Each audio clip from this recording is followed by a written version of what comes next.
क्या आप सोच सकते हैं कि इंसान 150 साल तक जिंदा रह सकता है? नहीं, ये कोई साइंस फिक्शन फिल्म नहीं है, ये रियलिटी बनने की ओर बढ़ता विज्ञान है और अब इस पर चर्चा हो रही है दुनिया के सबसे ताकतवर नेताओं के बीच। रूसी राष्ट्रपति व्लादिमीर पुतिन और चीन के राष्ट्रपति शी जिनपिंग के बीच हुई एक सीक्रेट बातचीत में ये बातचीत यूं ही लीक नहीं हुई, इसे लाइव माइक ने रिकॉर्ड किया और अब इसने पूरी दुनिया को चौंका दिया है। सवाल सिर्फ ये नहीं है कि क्या 150 साल तक जिंदा रहना मुमकिन है, सवाल ये है कि क्या हम अमरत्व के युग में कदम रखने जा रहे हैं। दरअसल अभी कुछ समय पहले द्वितीय विश्व युद्ध की समाप्ति के 80 साल पूरे होने पर एक भव्य सैन्य परेड का आयोजन चीन में किया गया था। इस सैन्य परेड में दुनिया के 3 ताकतवर नेता मौजूद थे, व्लादिमीर पुतिन, शी जिनपिंग और किम जोंग उन। दुनिया की निगाहें इनकी मुलाकात पर थीं, लेकिन इसी बीच हाहाकार तब मच गया जब इस कार्यक्रम की लाइव टेलीकास्ट में एक संवेदनशील बातचीत रिकॉर्ड हो गई। जब पुतिन और शी तियानमिन चौक के मंच पर पहुंचे तो पुतिन को कहते हुए सुना गया कि जैव प्रौद्योगिकी लगातार विकसित हो रही है, मानव अंगों का निरंतर प्रत्यारोपण किया जा सकता है। आप जितने लंबे समय तक जिंदा रहेंगे उतने ही जवान बने रहेंगे, यहाँ तक कि अमरत्व भी हासिल कर सकते हैं।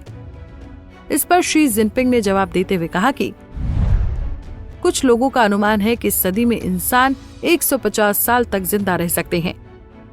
यानी 2 परमाणु ताकतों के नेता अब इस मुद्दे पर गंभीरता से बात कर रहे हैं। क्या इंसान की उम्र को दोगुना किया जा सकता है? अब इस पर विज्ञान क्या कहता है ये भी जान लेते हैं। साइंटिफिक कम्युनिटी में पिछले कुछ सालों से लाइफ एक्सटेंशन यानी जीवन को लंबा करने पर तेजी से काम हो रहा है। CRISPR तकनीक के जरिए जीनोम एडिटिंग अब संभव हो गई है। आर्टिफिशियल ऑर्गन्स जैसे bionic heart, 3D printed liver और किडनी तेजी से तैयार किए जा रहे हैं। सेल्यूलर रिप्रोग्रामिंग और स्टेम सेल थेरेपी जैसे तकनीकों से उम्र बढ़ने की प्रक्रिया को रोका जा सकता है। यही नहीं, अमेज़न के पूर्व CEO जेफ बेजोस, गूगल की पेरेंट कंपनी अल्फाबेट और दुनिया के कई अरबपति अब लॉन्गेविटी स्टार्टअप्स में अरबों डॉलर निवेश कर रहे हैं। अब मनुष्य के 150 साल तक जीने वाली अवधारणा के अध्ययन में क्या पता चला?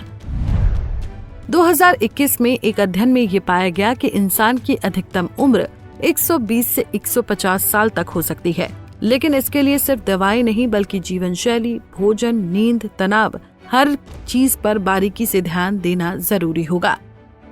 रूस और चीन दोनों ही देशों में एक मजबूत नेतृत्व की परंपरा रही है।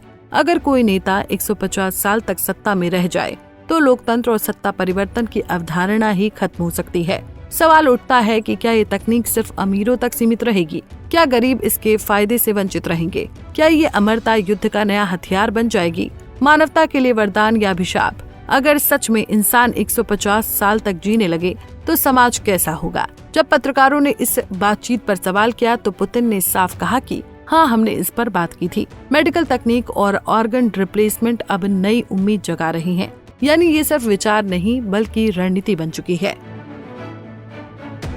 कभी कल्पना थी, अब हकीकत बनती जा रही है। इंसान की उम्र बढ़ने की कोशिशें अब प्रयोगशालाओं से निकलकर राष्ट्राध्यक्षों की चर्चाओं तक पहुंच चुकी है। अगर विज्ञान और राजनीति मिल जाए तो 150 साल की जिंदगी कोई सपना नहीं रहेगी। लेकिन क्या ये मानवता के लिए वरदान होगा या अभिशाप? इसका जवाब भविष्य ही देगा। फिलहाल इतना तय है कि आने वाला युग सिर्फ तकनीकी नहीं, जैविक क्रांति का युग होगा और उस युग की शुरुआत शायद इस लीक हुई बातचीत से हो चुकी है। हमसे जुड़े रहने के लिए हमारे YouTube चैनल को सब्सक्राइब करें और नई वीडियो की नोटिफिकेशन के लिए बेल आइकॉन को दबाएं।